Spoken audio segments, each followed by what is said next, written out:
साइटी ॾियो ऐं तव्हांजा हथ खोलियूं ऐं तव्हांजा दर खोलियूं ऐं तव्हांखे बाक़ाइदा जमायत में शामिलु कयूं त छा था सम्झो तव्हांजा जेके साथी आहिनि उन्हनि खे जेको प्रेशराइज़ कयो पियो वञे तव्हांजे लाइ शाहिदी जे ख़िलाफ़ु उन ते छा चवणु चाहींदा? ॾिसो न, शाहिदी जेका हूंदी आहे रूबरू जी हूंदी आहे। जेकॾहिं हुन हिकिड़े खे मजबूरन करे किन ॻाल्हियुनि में वञी शाहिदी ॾियारी छॾनि त उन जी का अहमियत कान्हे। उन खे तव्हां ॾिठो दुनिया वारनि फिटकारे छॾियो आहे। तव्हां पाण ॾिसो केरु हुनखे वेझो चङा तयारु करे। ऐं ॿियो, दुनिया में हर कंहिंजो पंहिंजो पंहिंजो ईमान हूंदो आहे ऐं उहो पंहिंजो ईमान कीअं विञाए सघंदो त आउं पंहिंजो कूड़ हणी ऐं पंहिंजी ज़िद छॾायां।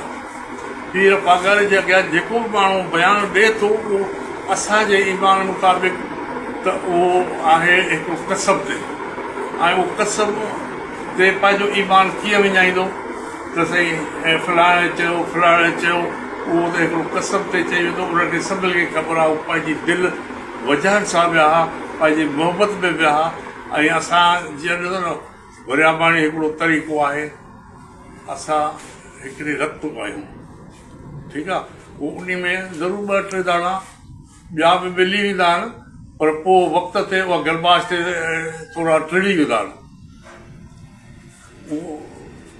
उहो जे टिड़ी वेंदा आहिनि उनजी परवाह कान्हे हूंदी।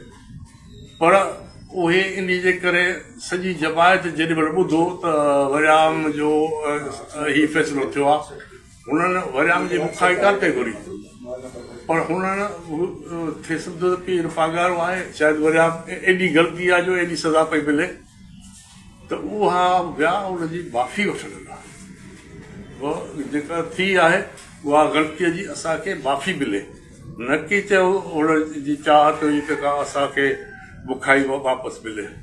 उहो उन खे ग़लति रंग ॾिनो वियो ऐं सो इंशाअल्लाह उहे जेके आहिनि पंहिंजी माफ़ी लाइ वञी वरितऊं ऐं पोइ उन खे जेको ग़लति रंग ॾिनऊं उन में हाणे उहे जेके वीचारा गॾु आहे उनखे पोइ सज़ा मिलियो, कुझु बि मिलियो, हुननि बर्दाश्त कयो, उहो पंहिंजे हक़ ते आयो। हुननि का अहिड़ी ॻाल्हि ई हुनखे कान कई आहे, न कंहिंजी सोच सां विहार, न कंहिंजे ॻाल्हि सां हुननि पंहिंजा हिसाब विहार त पंहिंजा ॿार बचा वठी विया आहिनि, न्याणियूं सियाणियूं वठी विया आहिनि, न की का अहिड़ी का हथियार खणी विया आहिनि जो ग़लति ॻाल्हि करे विया हुजनि। पंहिंजूं न्याणियूं सियाणियूं औरतूं वठी विया आहिनि, को एहतिजाज लाइ त कोन विया। मुरीद माण्हू आहियूं असां, हमेशह दरगाह ते जेको थींदा आहियूं त इन लाइ वेंदा आहियूं, ग़लतियूं थींदियूं आहिनि माफ़ी वठंदासीं। ऐं ॿियो त ज़ाती तर असांजी का नुक़सानु त कोन थियो। ऐं जेका बुखाई आहे या चङो पीर पागारी जी सदी आहे, जंहिंखे खपेसि तंहिंखे ॾेई छॾे, उन में असांजो छा वञे।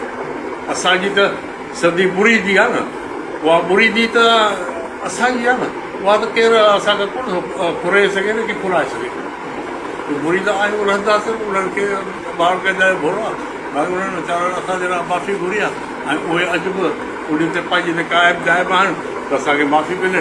बाक़ी केतिरो उनखे चवनि था, उनखे आसरा डटा ॾियनि था, धोखा ॾियनि था त बाबा तव्हांजो हथु एॾी शर्त ते खुलंदो, तव्हां वरियाम ते शाहिद थियो त जेकी वरियाम जे छोकिरे ऐं वरियाम चयो आहे त बाबा तव्हांजी बदखलाक़ी कयो त असां तव्हांजा हथ खोलियो। हुन चयो असां पंहिंजो ईमान छो विझायूं, असांखे न को छोकिरनि चयो आहे न को वरियाम चयो, असां ग़लति तकड़ि